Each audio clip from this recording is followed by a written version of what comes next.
So this question was asked on your 26th of June 2025 recent exam. The question says, which of the following are the true about the coliform bacteria? They are used to test the water contamination. Coliform bacteria are harmless and cause no disease. They are found naturally in human intestinal tract.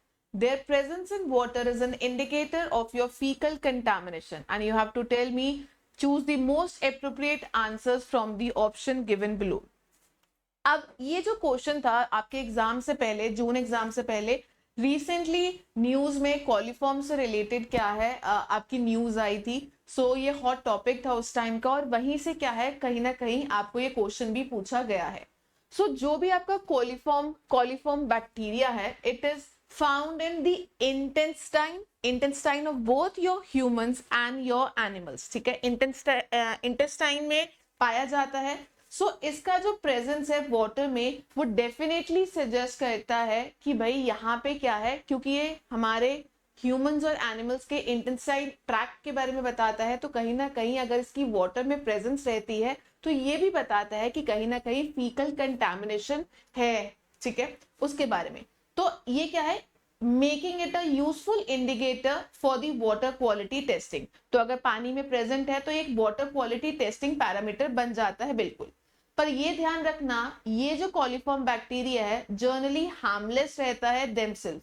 ठीक है, इसका पानी में presence होना सिर्फ एक possibility है कि भाई पानी में कुछ हार्मफुल पैथोजेंस हो सकते हैं. सभी जो प्रकार के कॉलीफॉर्म बैक्टीरिया हैं वो सारे हार्मफुल नहीं होते हैं. Most of them are harmless, but इसमें से कुछ ऐसी टाइप्स हैं जो आपके लिए क्या है खतरनाक साबित हो सकती हैं. सो अगर हम पहला पॉइंट को पढ़ते हैं, they are used to test the water contamination. जी हाँ, ये बात बिल्कुल सही है. Coliforms are your standard indicator organisms जो वाटर कंटेमिनेशन के बारे में क्या है बताता है. सेकेंड स्टेटमेंट क्या है, these are harmless and causes no disease. ये बात भी बिल्कुल सही है. तो कॉलीफॉर्म्स कोई डिजीज कॉजिंग देमसेल्व्स नहीं है. ठीक है, ये सिर्फ एक इंडिकेटर ऑर्गेनिजम्स है, पैरामीटर है टू चेक कि आपका वाटर कंटेमिनेटेड है या नहीं आता है. पर ध्यान दीजिएगा, इसमें से कुछ स्पेसिफिकली कॉलीफॉर्म की टाइप्स में ही कुछ ऐसे कॉलीफॉर्म है जैसे कि ई कॉलिस, ये हार्मफुल माना जाता है. अगर इसका प्रेजेंस है पानी के अंदर तो माना जाता है कि इट इज हार्मफुल. ठीक है, ये उसकी एक्सेप्शंस में से आता है. राइट, चलिए, अदरवाइज नॉर्मली जो बाकी कॉलीफॉर्म्स है वो नॉन पैथोजेनिक माने जाते हैं. सी पॉइंट देखिए, they are found naturally in your human intestinal tract. ये बात भी बिल्कुल सही है. फोर्थ पॉइंट क्या है, that is your presence in water is an indicator of your faecal contamination. जैसे कि मैं बता चुकी हूं, बिल्कुल ये बात भी क्या है सही है. सो यहाँ पे हमारा जो राइट आंसर है वो क्या होगा, that is your option number 4, A, B, C and D.